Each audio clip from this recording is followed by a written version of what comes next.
তোরা এই যে পরন্ত বিকেলে আকাশে একটি পাখির মতো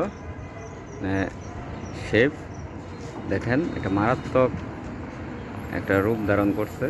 দেখেন এটা আস্তে আস্তে কিন্তু এক এক সময় প্রথমে পাখির মতো ছিল, তারপর ড্রাগনের মতো ছিল, এখন অন্য একটা রূপ ধারণ করছে। একটা শেপ কি বলবো, মানে খুব চমৎকার। আমি দেখলাম এর আগে একদম পাখির মতো লাগতেছিল, পাখি থেকে আস্তে আস্তে ড্রাগনের মতো হয়েছে, এখন আরেকটা শেপ ধারণ করছে। ব্যাপারটা কিন্তু অন্যরকম,